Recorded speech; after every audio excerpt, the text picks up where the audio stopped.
Welcome back to Sports Class with Dr. K. We're taking a few episodes to talk about sports in the age of coronavirus. And remember, in the last episode, I asked a trivia question at the end of the episode.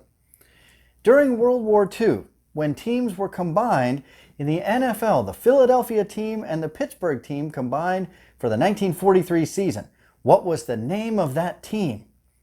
It was the Pittsadelphia Steagles, one of my favorite little bits of trivia. And we'll have another trivia question at the end of this episode, so stay tuned to the end for that. In the meantime, let's talk about one of the things that has been going on during the age of coronavirus. That documentary series on ESPN, The Last Dance, about the Chicago Bulls, which so many people are watching and talking about. It's about the end of the Chicago Bulls dynasty in the 90s. So we're going to take this episode to talk about some other great sports dynasties. I'm going to start with a couple of women's teams from college sports, where you see some incredible dynasties over the years. The first one is the University of North Carolina women's soccer team. Between 1979 and 2012, the Tar Heels won 22 national championships and won about 90% of their games during that time. They even won 9 consecutive national championships from 1986 to 1994.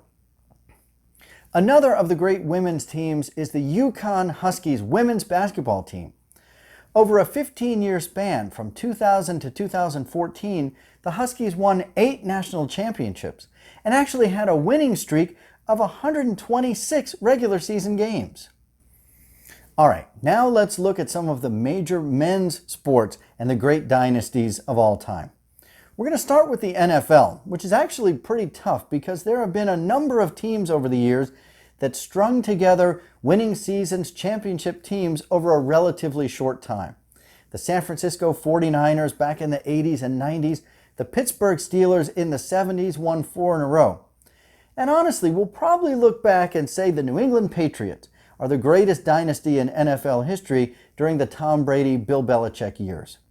But I'm going to take you back a little bit further than that for my pick in the NFL. It's the Green Bay Packers of the 1960s. They were led by Vince Lombardi. Many consider him the greatest coach of all time. They actually won 5 championships in a 7-year span through the 1960s, including the first 2 Super Bowls. Now, Vince Lombardi, of course, the Super Bowl winning trophy is named in honor of Vince Lombardi. Now, what about college football? I'm a little bit partial to the Oklahoma Sooners of the 1950s. If we're talking history, that's one of the great teams of all time. From 1953 to 1957, the Sooners rolled off a record 47 straight wins. That's a record that may never be touched, and certainly hasn't since then. During that win streak, the Sooners had 27 shutouts. Over a 6-year period, they went 63-1, including back-to-back championships. But there's no denying that the Alabama Crimson Tide have to win the title as the dynasty team in college football. From 2009 to 2018, the Crimson Tide won 5 national titles and actually appeared in 2 more championship games that they didn't win. Now, I think the Tide get extra credit here because they had another dynastic team back in the 1960s when they won 3 more national titles during a 5-year span under legendary coach Paul Bear Bryant. Now, we're talking about The Last Dance, that show made about the Chicago Bulls dynasty, but are they the greatest dynasty in NBA history? I don't think so. It's really not even close. That has to be the Boston Celtics of the 1950s to 1960s. That team, led by Bill Russell, Bob Cousy, and so many other greats, won 11 titles in 13 years, including 7 in a row. Now, I talk about the Celtics in another one of my videos, the Celtics-Lakers rivalry, so check that one out for more detail about the Celtics.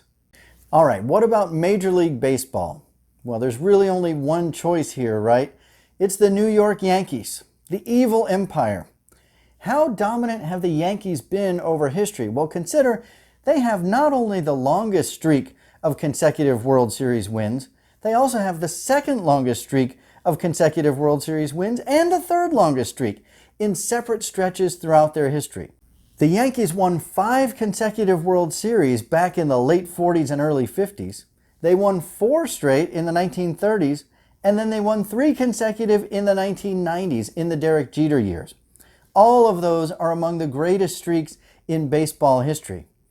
This is made even more remarkable when you consider that none of those streaks includes what many consider the greatest baseball team ever, the Babe Ruth, Lou Gehrig Murderers Row teams of the 1920s and early 30s. That's how great the Yankees have been. Let's talk about hockey.